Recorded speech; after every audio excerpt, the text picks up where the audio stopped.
Pessoal, boa noite para todos. Eu iniciei a gravação aqui da aula, tá?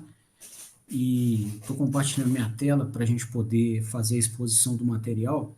E eu gostaria de começar com vocês hoje o terceiro módulo dessa disciplina, que trata de circuitos magnéticos e campos girantes em máquinas elétricas rotativas, ok? Da última aula, eu queria pedir desculpa para vocês. Eu lembro que o César estava na aula, o Igor também. O Google, Eu que tava. Igor não isso, tava. tá, o Lucas. Enfim, eu esqueci exatamente quem, você também, se desculpa. Eu lembro que tinha umas três pessoas, eu não lembro exatamente quem. E o que que aconteceu? O Google encerrou a conexão. Eu não reparei, eu estava imerso no raciocínio da aula, e aí eu lecionei 50 minutos de aula para nada. Assim, caiu a conexão, eu não vi, não houve nenhum sinal aqui de queda de conexão do servidor de internet aqui de casa. Foi realmente o Google, tá? E eu lecionei um tempão, depois que eu acabei a aula, né, me despedi de vocês, e aí eu olhei e estava parado. Aí busquei a gravação, e vi que tinha se perdido 50 minutos de aula. Então depois eu vou fechar esses 50 minutos de aula, sozinho, e fazer uma edição dos vídeos para pegar o que vocês tinham assistido com o complemento da aula, montar um único vídeo e subir para o YouTube, para vocês poderem ter o material, tá? E era a parte mais interessante ali, que era a parte que se descrevia a ajuda da terceira lei de Maxwell no entendimento dos fenômenos de acoplamento de ruídos conduzidos em plantas mecatrônicas, tá? Eu tinha feito o desenho do inversor, do motor, e criamos ali, né, o caminho do ruído e tudo se perdeu. Então eu vou fazer de novo, tá? E mandar para vocês terem o conteúdo sem nenhum prejuízo, tá? Mas aí só dando essa satisfação, me pegou de surpresa também. Não fui eu que derrubei a chamada. Eu também não sabia e acabou caindo, tá?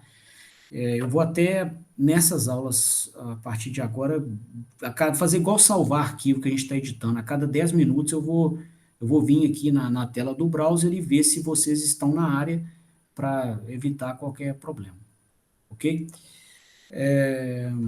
Bom, e aí, pessoal, seguindo aqui no nosso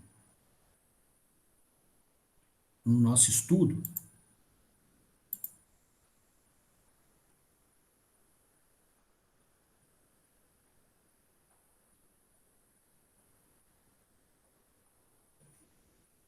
eu queria tratar com vocês hoje, é o módulo 3 da disciplina. Eu queria começar com a parte de circuitos magnéticos.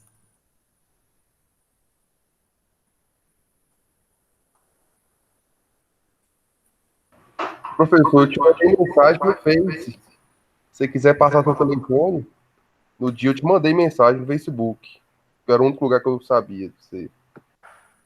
Ô, Lucas, eu quero, cara, se eu puder fazer o favor, quem estiver assistindo aí, eu vou até habilitar notificações do Facebook, então, durante a aula. Normalmente eu não tenho para não ficar atrapalhando aqui a gente trabalhar. Mas aqui na aula eu acho que merece muito. Aí se eu puder fazer a gentileza, a gente fica agradecido, porque é muito tempo para jogar fora, e energia, né? Você faz, monta o negócio todo, e depois vê que está todo jogado fora. Então, eu queria pedir esse favor aí para vocês. E te agradecer a gentileza aí, né, de oferecer essa, essa ajuda. Ela é nobre. Eu acho que muito bem-vinda. Bom, Vou deixar o Facebook aberto aqui, que aí qualquer coisa, se o bicho pegar, você já me manda por aqui mesmo. Tá bom? Gostei tanto da ideia que nós já vamos fazer ela agora. Bom, e aí seguindo aqui, pessoal, com os nossos estudos, a gente vai buscar nesse módulo do curso uma ajuda para que a gente consiga responder qual que é o ímã ou fluxo magnético que a gente vai criar em um sistema eletromagnético, como é o caso da máquina elétrica, tá? Dada as condições de alimentação, qualquer corrente que é imposta naquele sistema. A gente viu que pela segunda lei de Maxwell, corrente cria campo magnético, tá? Então, dada a corrente, dada a forma construtiva da máquina, ou seja, quantas espiras a gente tenha usado no nosso eletroímã, e dada a geometria do sistema, qual é a área, qual que é o volume de material ferromagnético, como estão desenhados os caminhos por onde o fluxo magnético pode passar, tá? Então, dado isso tudo aqui, qual que seria o fluxo presente, qual que seria o ímã que a gente vai criar mediante essas condições, tá? Então, aqui, né, se a gente conseguir responder essas perguntas, a gente vai fazer um acoplamento dos mundos elétrico e magnético.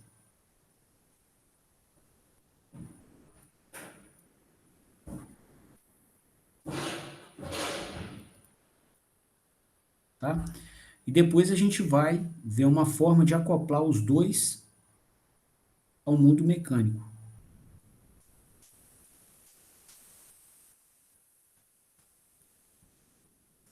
para fechar a mecatrônica do sistema. Tá? Bom, então, refletindo sobre esses elementos, né, geométricos de alimentação e de construção, a gente vai observar o seguinte, né? No caso aqui, máquinas elétricas, elas são construídas, tá, com bobinas que são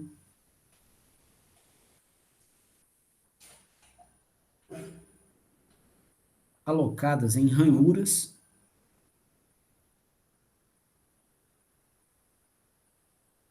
Então, você vai lançar fios aqui, né, enrolados, sob algum critério, aí depende do projeto da máquina, você pode dar mais de uma volta em uma determinada ranhura.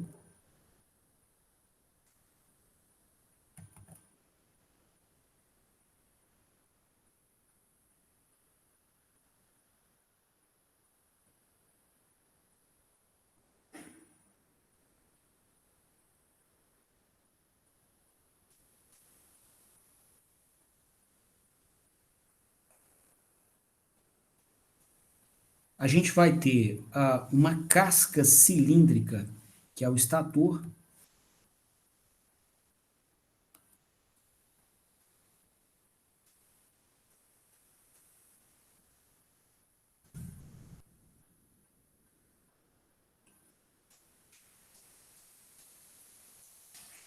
uma outra casca cilíndrica, que é o rotor, onde a gente vai alimentar a carga, né?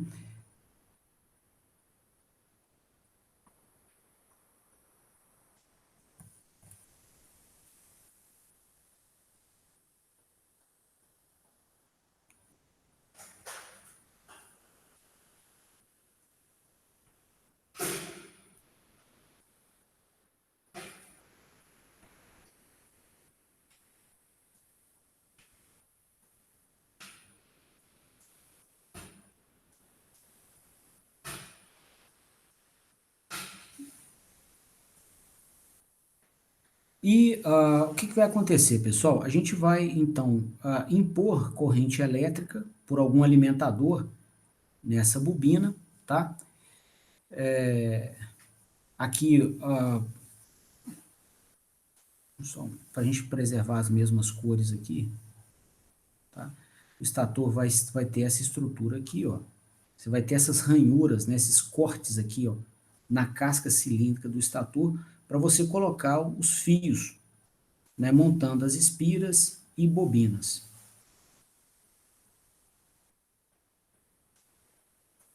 tá? O rotor vai estar aqui dentro, montado. Vai ter um espaço entre o rotor e o estator que vai ser preenchido com ar, tá? Que a gente chama de entreferro de ar.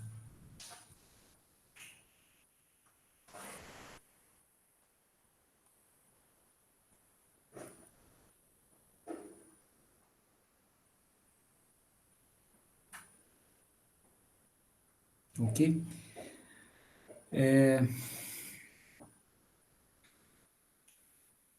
O rotor vai ser essencialmente feito de ferro fundido, tá? O rotor é a parte rotativa da máquina. O estator também. Então, a permeabilidade dele, né, vai ser a permeabilidade do ferro.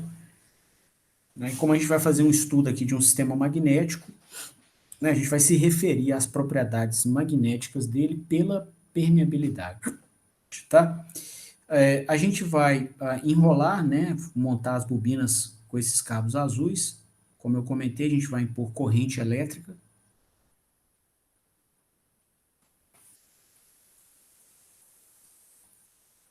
Por exemplo, na fase A do estator. E aí, por segunda lei de Maxwell, quando a gente tiver corrente elétrica presente em uma região do espaço, nós teremos circulação de campo magnético no caminho que é cortado em seu interior pelas linhas de corrente. Tá? Então, a gente vai ter nesse cenário aqui, né, se eu aplicar a regra da mão direita em torno aqui das suas linhas de corrente, que são as azuis, você vai ver campo magnético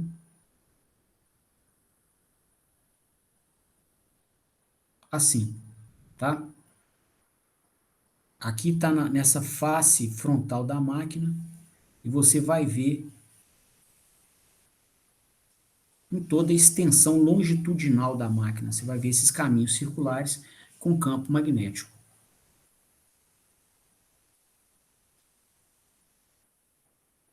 De um lado ou de outro. Tá? De tal forma que vai existir, né, aqui com essas linhas de campo presentes aqui nesses caminhos, a gente vai ver um ímã total que vai aparecer aqui, ó, no entreferro de ar. Tá? Um total de linhas de campo que vai estar presente aqui, ó,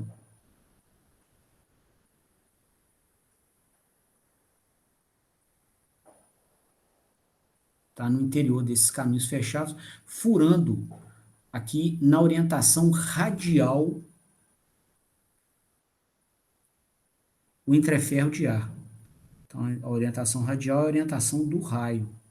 Tá? Então, você vai ter esse campo magnético presente aqui com orientação radial. Bom, e é do nosso interesse saber o valor desse fluxo magnético.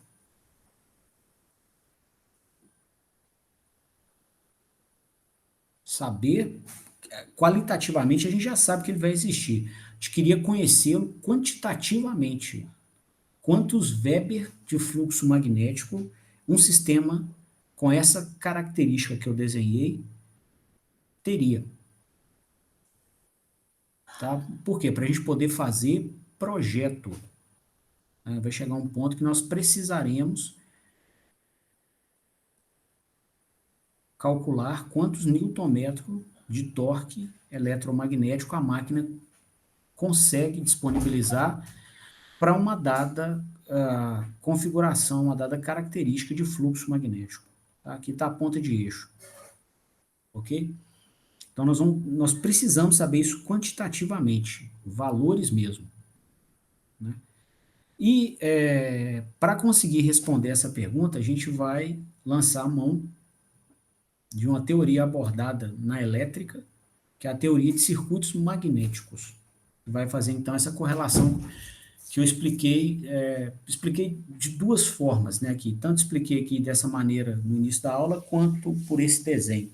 Na verdade, é a mesma explicação, só que da segunda vez a gente usou um desenho. Tá? E até completaria aqui, né? De acordo com a geometria, número de espiras e o material usado. Os materiais. São os elementos construtivos. Tá? Bom, para começar esse estudo, então, a gente vai observar o seguinte: tá? Pensar no cenário aqui de uma máquina dessa que tenha rotor cilíndrico. Tá? Qualquer posição angular que esse rotor se encontre vai fazer com que as linhas de campo circulem no espaço passando pelos mesmos elementos sempre. Serão os mesmos elementos, com os mesmos comprimentos, as mesmas áreas e os mesmos materiais. Tá? Se você pegar então aqui, ó, por exemplo, essa linha de campo aqui, fazer do outro lado, desse lado aqui, que o outro lado já está carregado. Então você tem uma linha de campo aqui, ó. Essa linha de campo, verdinha, ela vai passar pelo ar nesse pedacinho. Depois ela passa pelo ferro fundido do rotor nesse pedacinho. Depois ela passa pelo ar de novo nesse pedacinho. Depois ela passa pelo ferro fundido do estator nesse pedaço aqui e completa o seu caminho fechado, tá? Se num próximo instante esse rotor rotacionar, essa mesma linha de campo continua circulando na mesma região do espaço, com os mesmos comprimentos, tá? E a mesma área, se você tomar a área aqui que ela vai furar, né, pela extensão longitudinal da máquina,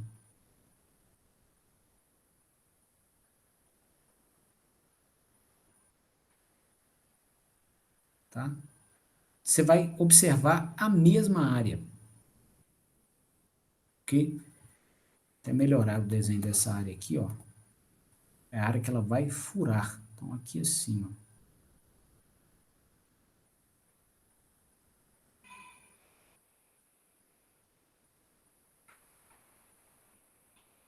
Então, você vai ter uma coleção de linhas de campo furando aqui essa área, tá? Então, vai ser a mesma, em qualquer posição angular do rotor, tá?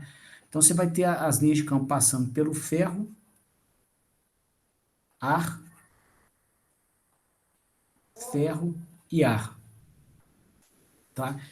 Independente se esse rotor está parado ou se ele está rodando a 1000 RPM ou a 100 RPM, tá? Então, a gente vai fazer um estudo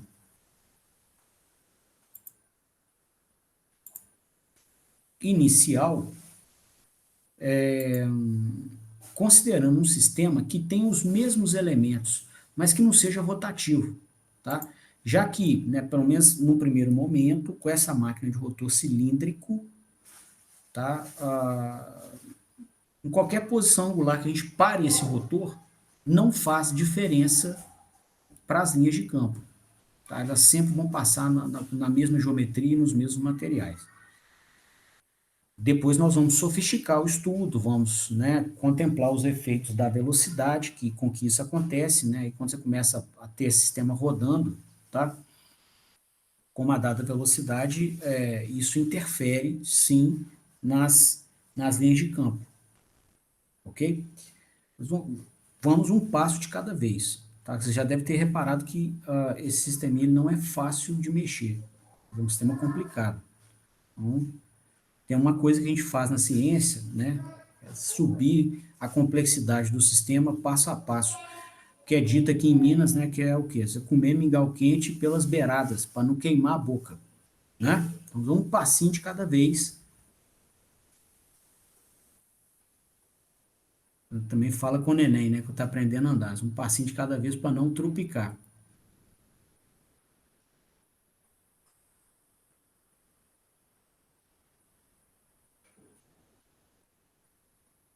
Então, vou tomar aqui um sistema que tenha também ferro e ar, tá? Numa dada geometria.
Então aqui a gente tem uma peça com parte da sua estrutura em ferro fundido, tá? Aqui é ar, ok?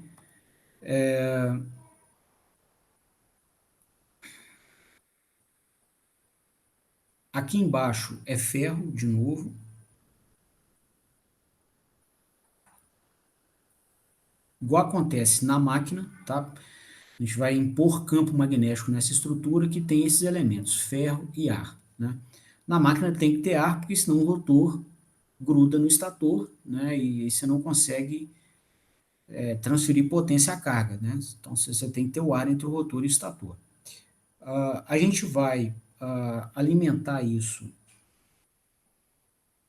com uma bobina.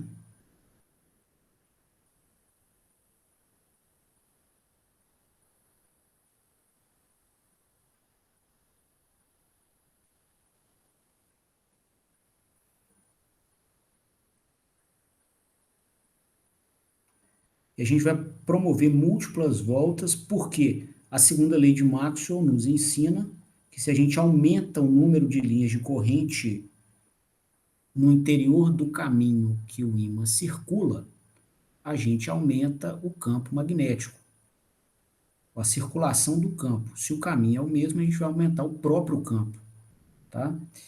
Então tá aqui, vamos encerrar ela aqui. A gente vai impor uma corrente I qualquer, tá? Vão ter um sistema aqui com N espiras.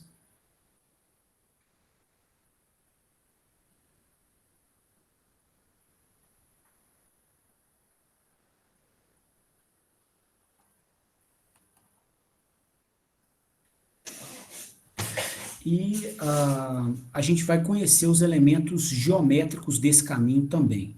Então, esse caminho vai ter uma área de seção transversal uniforme, tá? Ela pode até variar em outros sistemas, mas aqui a gente vai, como é o nosso primeiro contato, a gente vai assumir uma área de seção transversal uniforme, vou chamar aqui de área A.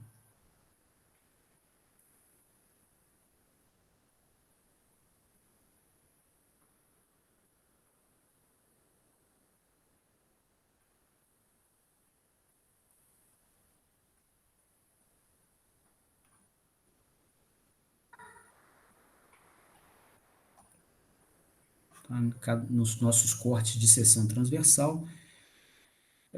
E o entreferro de ar, que é um elemento muito relevante aqui na imposição do fluxo, ele vai ter um comprimento G. Tá? Estou usando G.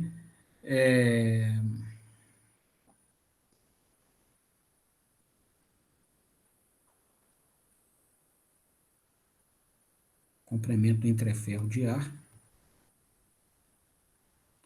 A literatura usa muito essa nomenclatura, tá? G, que remete a gap em inglês, tá? Air gap, o entreferro de ar. Então, já estou colocando do jeito que a gente vai ver na literatura toda, tá? Para facilitar a nossa leitura no futuro, ok? E eu queria calcular com vocês o fluxo magnético total que vai ser imposto a esse sistema. Esse sistema vai criar, né? Qual é o ímã que esse sistema cria para nós? Então, esse ímã vai ser dado aqui por um total de linhas de campo presentes aqui por toda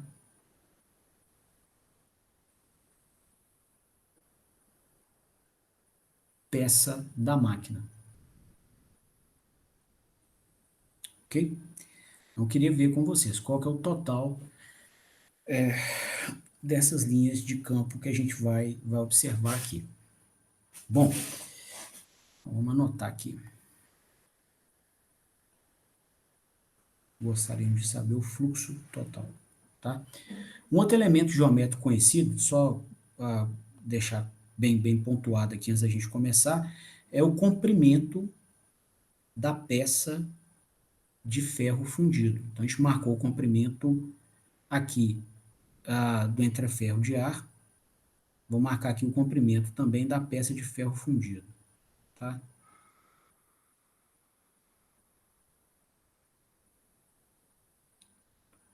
Também vai ser algo assumido como premissa. A gente vai conhecer o valor dele de antemão.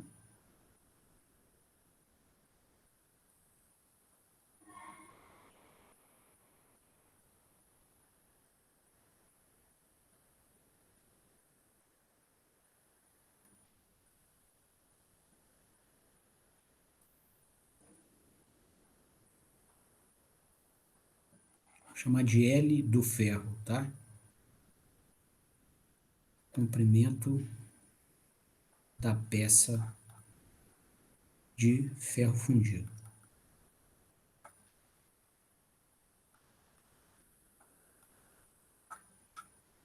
Tá?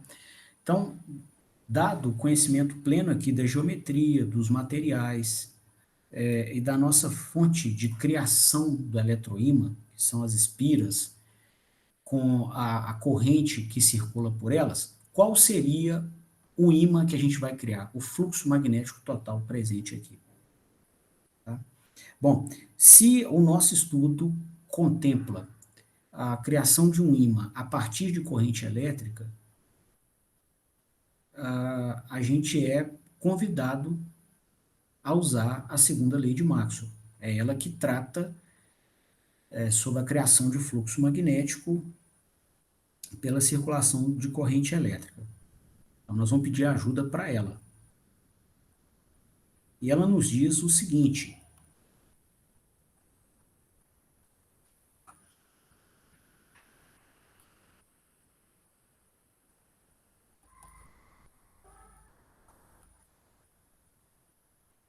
que a gente vai ter campo magnético circulando em caminhos circulares fechados, se houver linhas de corrente furando o interior desses caminhos. Tá? Então, vamos caracterizar essa geometria nesse caminho fechado, que tem o campo magnético e que é furado por linhas de corrente no seu interior, dentro do cenário que a gente quer estudar. Tá? Então, se a gente aplicar a regra da mão direita aqui aos condutores,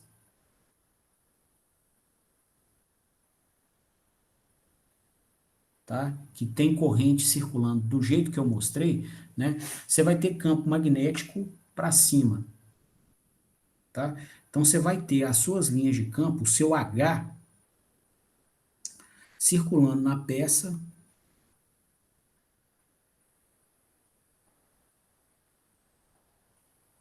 com essa orientação aqui.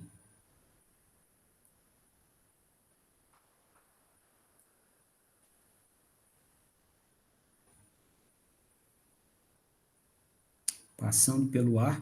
E se aqui sair o fluxo, ó, só um comentário, se sair o fluxo aqui da sua fonte criadora de ímã, ele tem que voltar. Então ele vai chegar aqui por baixo, que é o polo sul do nosso eletroímã, tá? Outra coisa, a gente vai observar que a peça de ferro fundido vai ditar o caminho por onde essas linhas de campo vão circular, tá? Por quê? Se você pegar qualquer caminho fechado aqui, bem na saída do eletroímã, tá?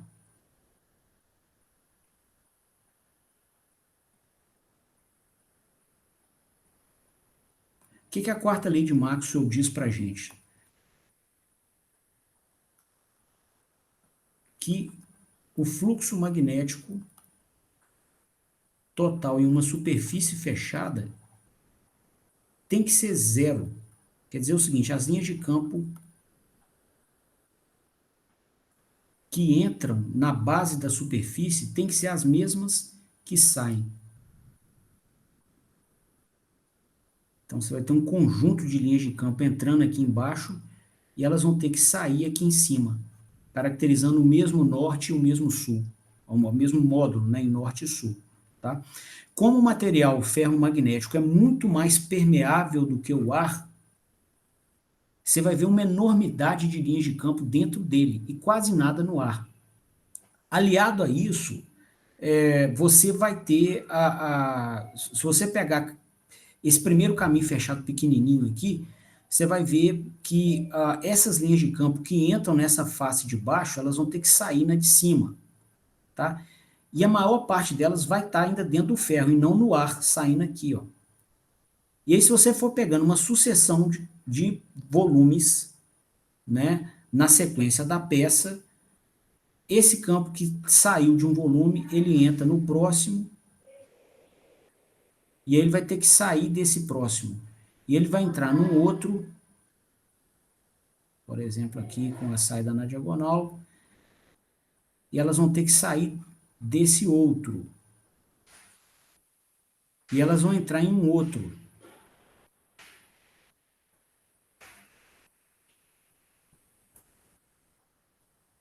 E sair do próximo. Então, se você pegar uma sucessão de linhas de campo aqui, ó, desculpa, uma sucessão de volumes, tá, a partir da área aqui do eletroímã, e for fazendo uma sucessão, né, de encaixes nesses volumes, o que saiu de fluxo do primeiro vai ter que... o que entrou de fluxo no primeiro tem que sair dele, que vai ser o que entra no segundo, que tem que sair do segundo também. Que vai ter que ser o que entra no terceiro. Que vai ter que ser o que sai no terceiro, que é o que entra no quarto. Então, o que vai acontecer? Né? Você vai observar que o fluxo, então, na peça, vai ficar basicamente igual ao fluxo total do sistema. Você quase não vai ver fluxo no ar. Tá? Uma vez que a análise no primeiro volume já mostra, né, que a gente vai ter uma concentração de linhas de campo grande no primeiro volume, e isso tem que continuar para frente até o final da peça. Tá? Então, esses linhas de campo vão estar aqui dentro, como se estivessem aqui, né, com um guia do fluxo magnético ditado pela peça de ferro. Tá? Outra coisa, né? Aí voltando aqui, né, pela regra da mão direita, você vai ver, né, essa intensidade de campo aqui, ela pode ter um valor no ferro e outro valor no ar, não precisa ser necessariamente igual, tá?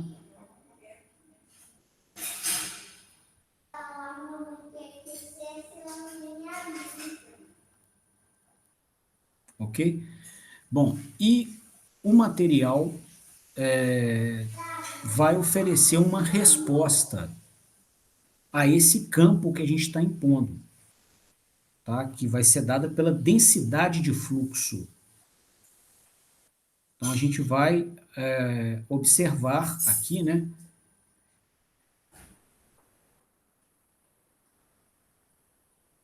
um B em cada ponto.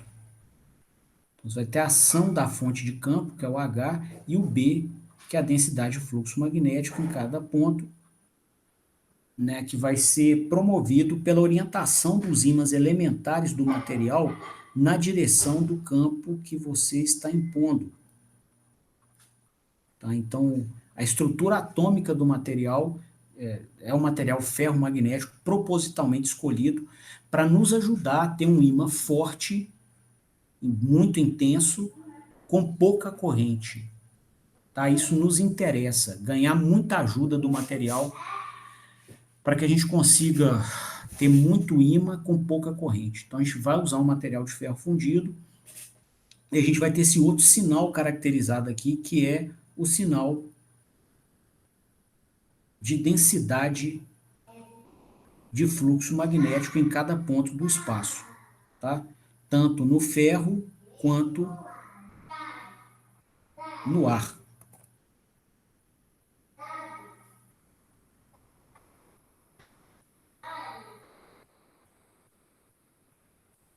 Tá bom? Bom, outra coisa, para a aplicação da segunda lei de Maxwell,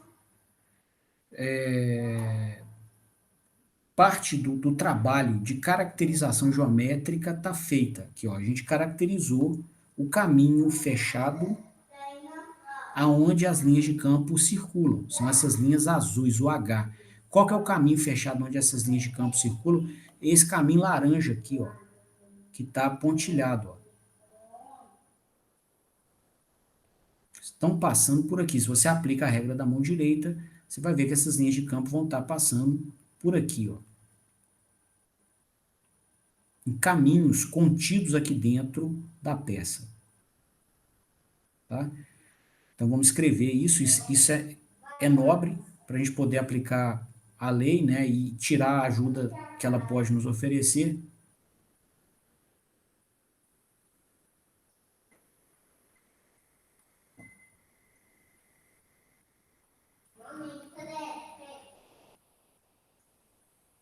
Um caminho fechado está aqui.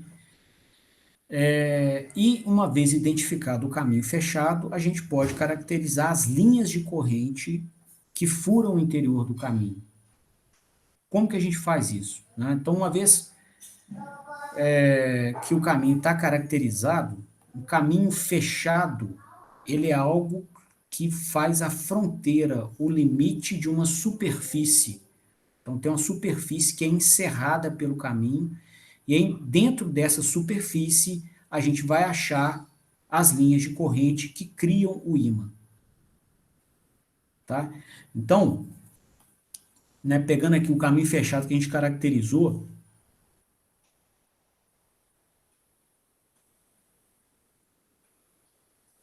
esse caminho fechado ele encerra essa superfície que eu estou marcando aqui, ó. Ele é a divisa dessa superfície aqui, ó. Tá? Eu vou considerar esse caminho aqui no meio da peça, bem no centro mesmo, tá? Então, ele vai ser furado pelas linhas de corrente aqui, ó. Depois aqui, depois aqui, depois aqui, ó. Aqui, aqui, aqui e aqui. Ou seja, cada volta que esse condutor fizer em torno do braço da peça, vai furar o interior do caminho fechado uma vez, tá? Então, se a gente tem N espiras, quer dizer, se a gente deu N voltas, cada volta ela fura uma vez o caminho, tá? Então, o nosso número de linhas de corrente que vai furar o interior do caminho fechado, tal como preconizado aqui na segunda lei de Maxwell, vai ser igual ao número de espiras que a gente usou para montar o sistema, vezes a corrente que passa nelas. Todas elas estão em série, então a corrente em cada uma das espiras é a mesma. Então, o número de linhas de corrente vai ser o número de espiras vezes a corrente que passa por elas. Tá? Bom, conseguimos aqui, né, fazer uma etapa importante que é a migração, né, na verdade, a particularização da lei de Maxwell ao problema em questão. Tá? Esse é o primeiro passo. Tá? Agora, a gente vai tentar calcular o fluxo magnético, né, usando aqui da ajuda dessa segunda lei, né, pelos seguintes passos, né? O fluxo aqui, né? Ele é uma integral na área de seção transversal, qualquer uma delas que seja tomada, nessa área A aqui, ó, de B vezes ds. O B é a densidade de fluxo, né? Eu te disse de quantos Weber você tem em cada metro quadrado de área, em um dado ponto. Se você multiplica por ds metros quadrados, você vai ter o fluxo presente em cada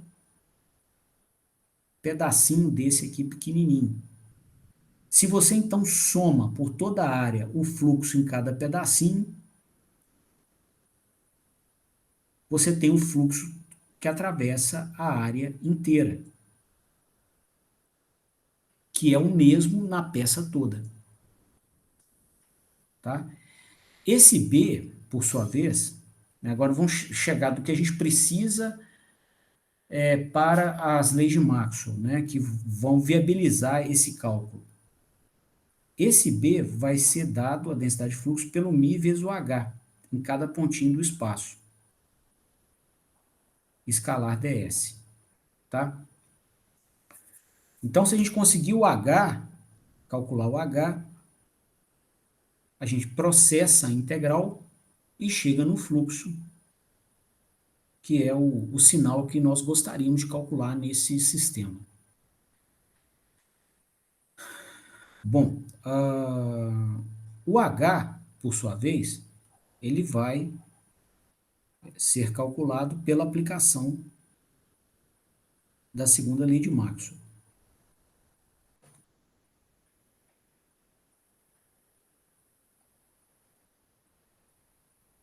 Tá?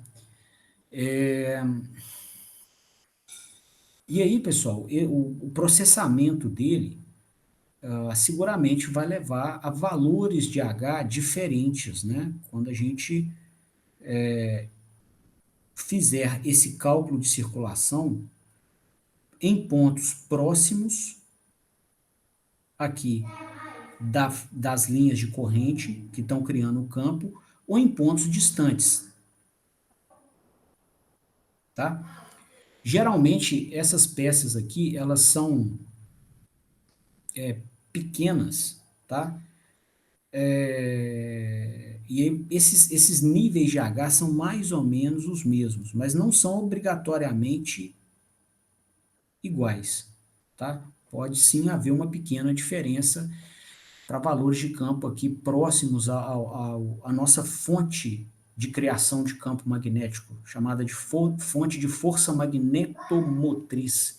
Igual tem a eletromotriz, né, para impor tensão, tem a magnetomotriz para impor fluxo elétrico, ok? Então pode ser um pouquinho diferente. O que então inviabilizaria cálculos analíticos do valor dessa integral. Tá? Não tem como calcular na mão, entre aspas. Aí seria o cenário, se quiser saber o valor exato em cada ponto, a gente teria que usar um software de elementos finitos para fazer esse cálculo. Que, inclusive, acontece em muitas pesquisas. Né? Quando se precisa saber o valor exato, vai ter que ir para um software de elementos finitos. É impossível calcular na mão. Então, moçada, o que a gente vai fazer aqui? Né? Para ganhar alguma informação nobre do sistema, tá?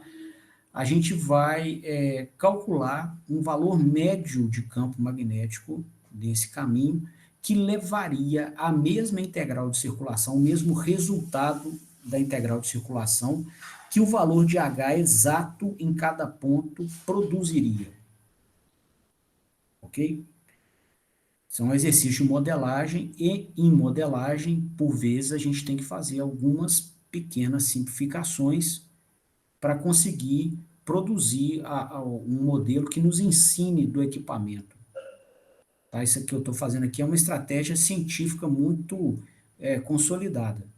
Tá? Então, a gente promove algumas simplificações que não deturpem o modelo, quer dizer, o resultado final ele tem que ter alguma qualidade, alguma credibilidade, ele explica de alguma forma o sistema, tá? Com boa qualidade, mas ele não te dá valores exatos, exatos. Você vai errar 2%, 3%, tá ótimo, tá? Isso não compromete a análise e projetos que a gente venha a fazer, tá? A gente vai assumir isso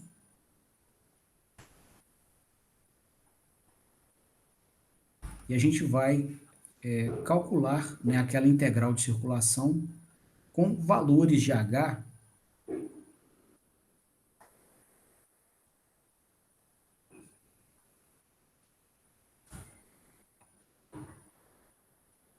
um H médio, tá?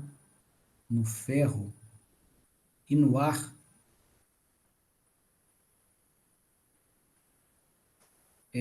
que promovam a seguinte igualdade.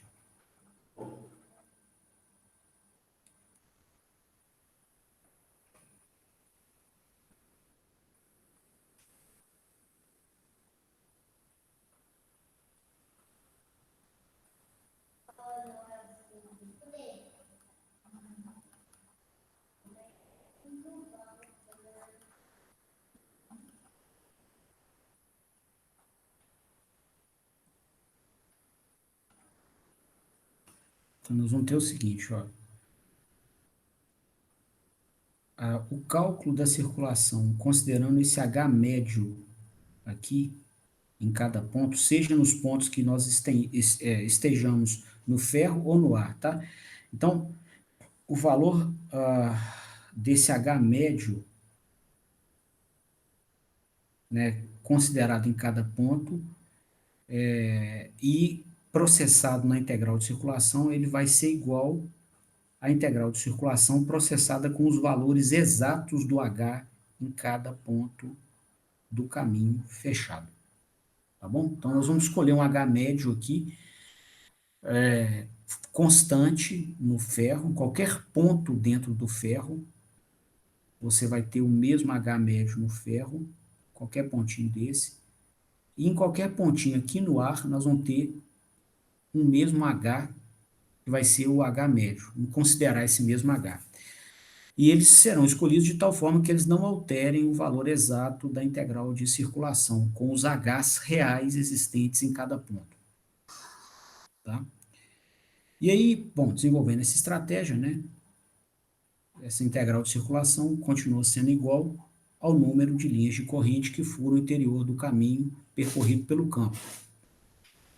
Bom, essa integral de circulação aqui, pessoal, né, a gente está fazendo, né, pelo caminho fechado que a gente marcou, uma circulação, quer dizer o seguinte, a gente multiplica em cada ponto o H escalar com DL e soma, integrar é somar, né, com H vezes DL do próximo ponto e soma com H vezes DL do próximo, né?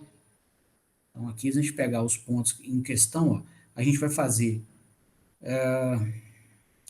o H, que é esse azul, vezes o DL nesse ponto, tá? Mais o H vezes o DL nesse outro, o H vezes o DL aqui, tá? E aí a gente vai somar todos eles. Esse H vezes DL, mais esse, mais o que vai acontecer aqui, mais o que acontece em todos os pontos nesse caminho fechado. Tá? Essa que vai ser a integral de caminho fechado. E o que vai acontecer? Parte dela vai estar feita no ferro. Então, daqui a, a gente vai percorrer aqui, né, por exemplo, em sentido horário, até chegar aqui, ó. Então, são pontos no ferro, tá? Então, a gente vai passar por todos esses pontinhos até voltar aqui.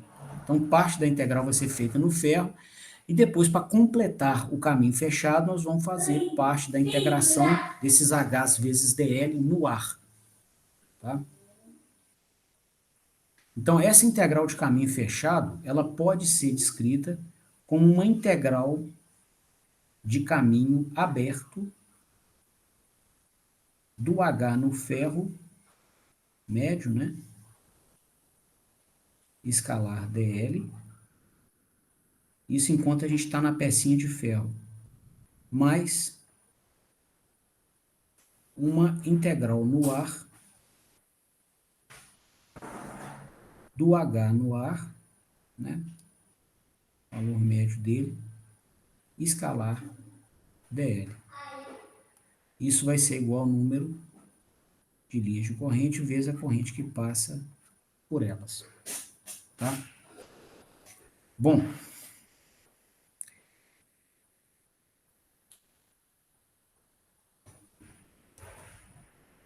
disso aqui, pessoal, como a gente está com, a gente assumiu, né, um valor médio de H constante na peça de ferro, enquanto a gente processa essa integral, o módulo dele não muda, tá? Então, você vai ter essa integração, né, dada por isso aqui. Você vai ter um módulo dele que é constante, né? Aqui nós estamos com um produto escalar de vetores. Então, o módulo do primeiro, módulo do segundo, cosseno do ângulo entre eles. Vou chamar esse ângulo de θ, tá? Em cada ponto. E a mesma coisa no ar. Tá? Você tem um produto escalar do H com dl. Qual que é o produto escalar de dois vetores? Módulo do primeiro, módulo do segundo, cosseno do ângulo entre os dois. Tá? Isso vai ter que ser igual à nossa força magnetomotriz. Bom,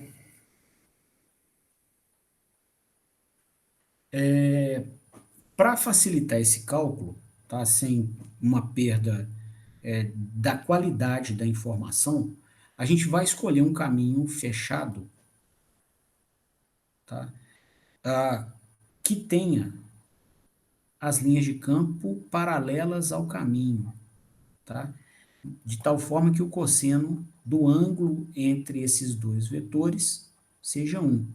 Tá?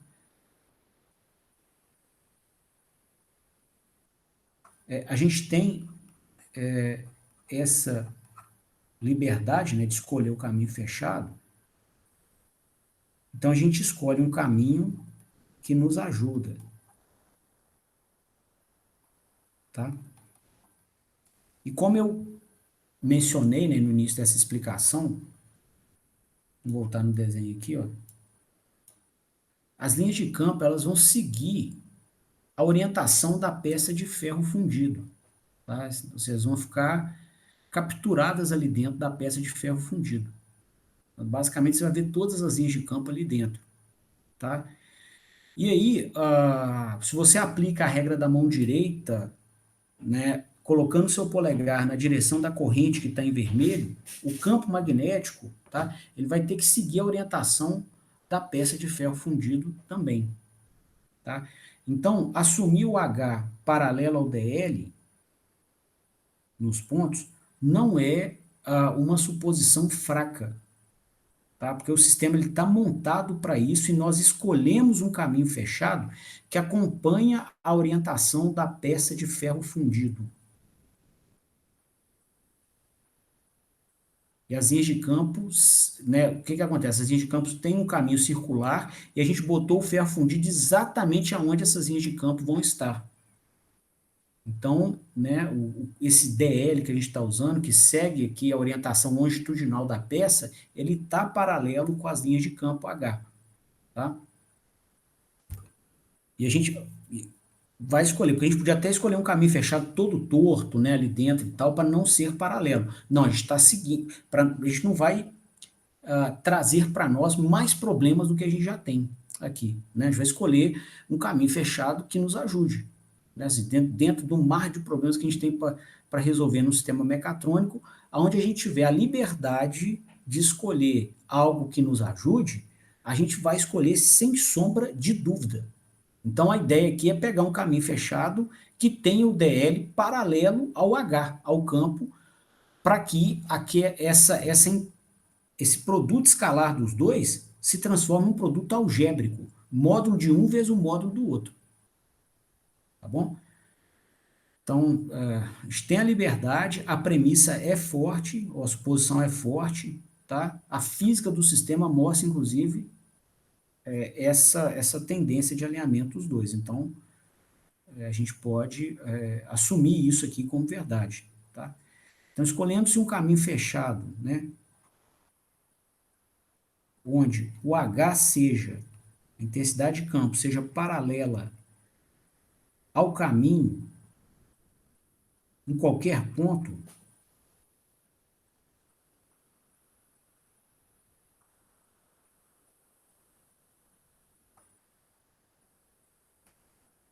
que, que a gente pode dizer então, né? Que esses cossenos aqui, ó, o θ, que é o ângulo entre o vetor campo e o vetor caminho, vai ser zero, 0 graus, são dois vetores paralelos. Logo, o cosseno do ângulo entre eles vai ser 1, tá? Então, você pode dizer o seguinte, que nessa última etapa de cálculo, né, você vai ter a integral no ferro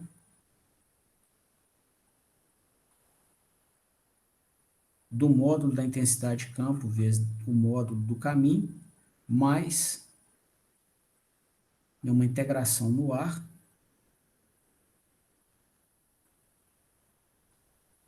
do módulo da intensidade de campo no ar, vezes o módulo do caminho. Isso vai ser igual à nossa força magnetomotriz. Tá? Como a gente escolheu, né, um valor médio de campo constante, né, em todo o caminho, você pode tirá-lo da integral. Então, quando você estiver calculando a circulação aqui, esse H aqui é constante em qualquer pontinho dentro do ferro. Tá? Então, você pode, a constante sai da integral e vira, então, uma integral sobre o ferro do módulo de dl. Na peça de ar é a mesma coisa.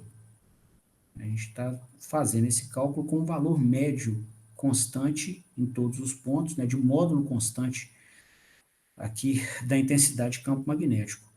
Tá? Então, virou uma integral no ar do módulo de dl.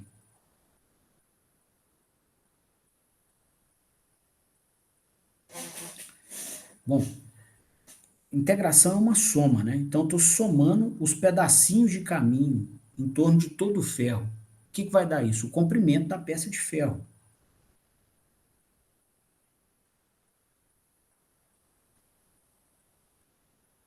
Essa integral toda vai dar o comprimento da peça de ferro que a gente caracterizou no início do estudo.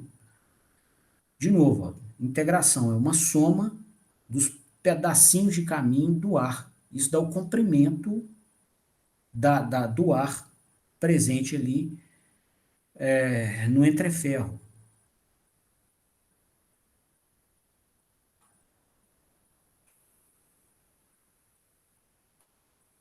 Que a gente falou que tem um comprimento G. Então, isso vai dar N vezes o número de espiras vezes a corrente. Tá? Bom, para, né, começar então a se aproximar do fluxo, o que, que a gente sabe? É que o H é o B, o H em um dado ponto, a intensidade de campo, vai ser a densidade de fluxo sobre μ do material. Bom, aí o valor médio, então, eu vou passar a tratar com esse B, sem a notação vetorial e sem o módulo. Tá? Então, aqui eu já me refiro, né, ao valor médio da densidade de fluxo. Vou colocar só o valor médio aqui. Então, o módulo dele em cada ponto como B médio. Tá? Vou só suprimir a notação vetorial, porque o módulo do valor médio do vetor vai ser constante. Tá?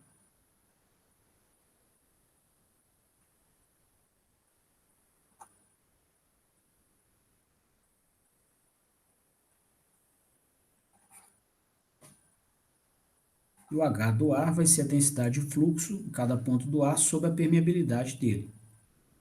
Vai ser igual a N vezes I. Tá? Bom,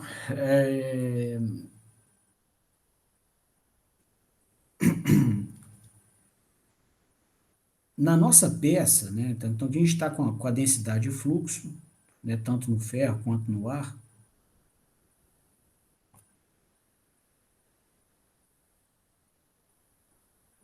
Deixa eu produzir um pedacinho da peça aqui de novo.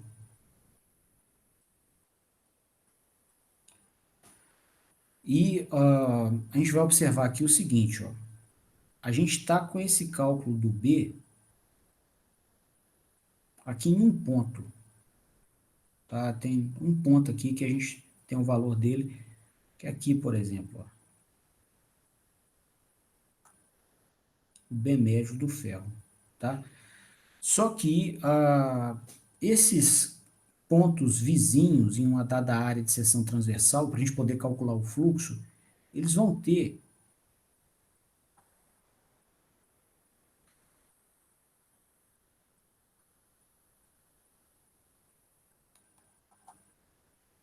são caminhos, eles vão estar presentes em caminhos fechados, tá? De mesmo comprimento, com os mesmos materiais e alimentados pelos mesmos números de espiras com a mesma corrente elétrica.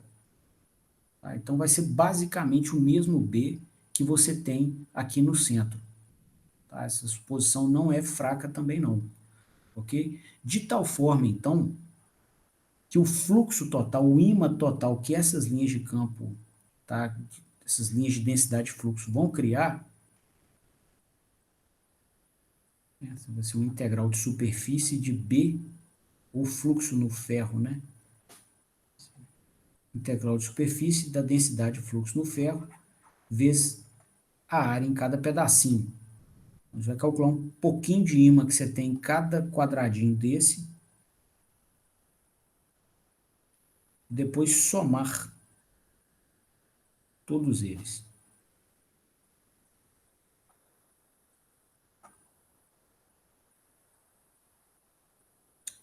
Bom,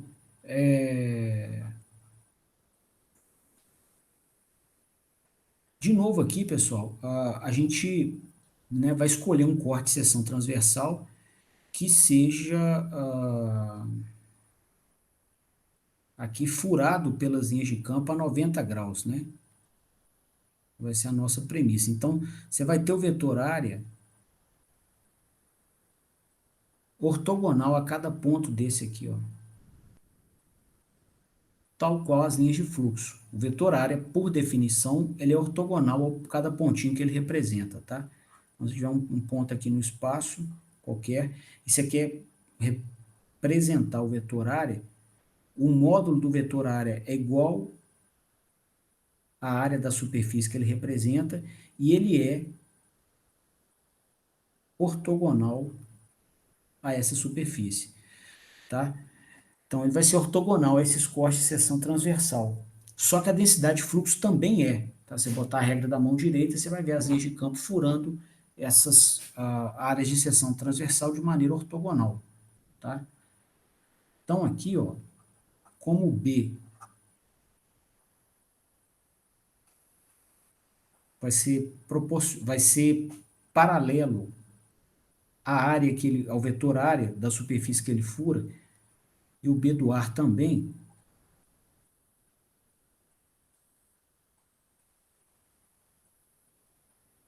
esses produtos escalares podem virar produtos algébricos. Então, você vai ter o seguinte, ó, o fluxo no ferro vai ser uma integral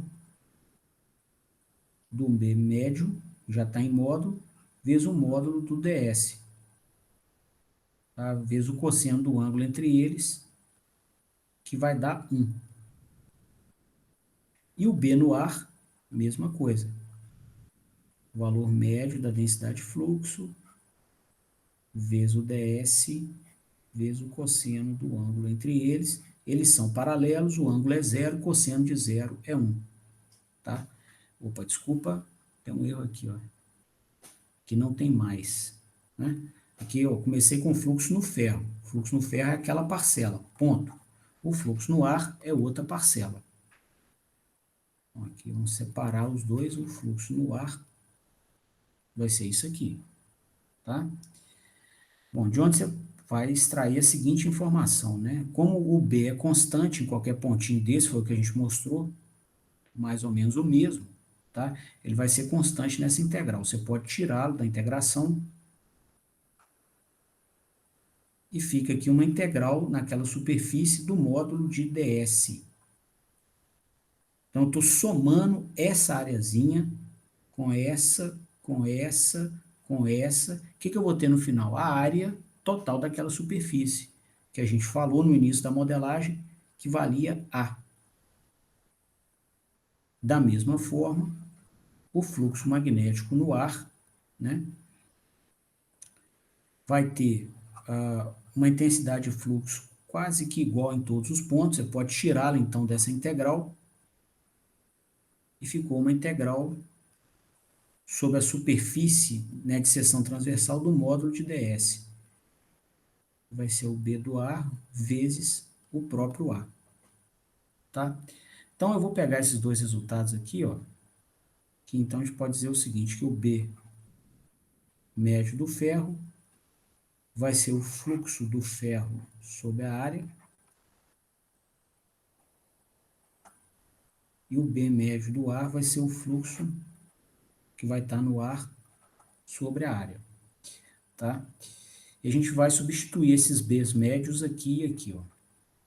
Esse é o último ponto da nossa aula de hoje. Vamos continuar amanhã. Então, a gente tem aqui o seguinte, ó, o fluxo do ferro, no lugar do B, dividido por μ vezes a área,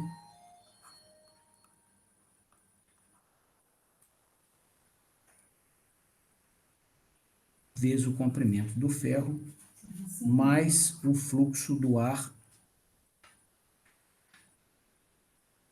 sobre μ0 vezes a área, vezes o comprimento do ar, vai ser igual ao número de espiras vezes a corrente que circula em cada uma delas. Tá? Então, nós estamos quase chegando no cálculo do fluxo, deu nosso horário, a gente vai terminar amanhã. Não, quinta-feira, não é isso? Eu queria então abrir a palavra para vocês, para dúvidas, considerações. Entenderam o recado? Ô, Léo, tem como você voltar na anotação rapidinho? Tem como sim. Qual ponto, César, que você quer? Só o finalzinho aí mesmo. Ah, beleza.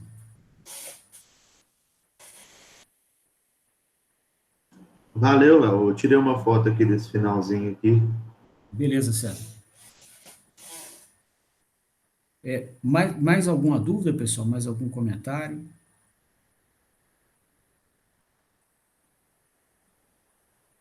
Então tá, eu vou então encerrando por hoje. E a gente se vê então na quinta-feira para continuar esse estudo. Tá? Uma boa noite para vocês e até lá. Boa noite. Boa noite. Boa noite, Léo. Boa noite.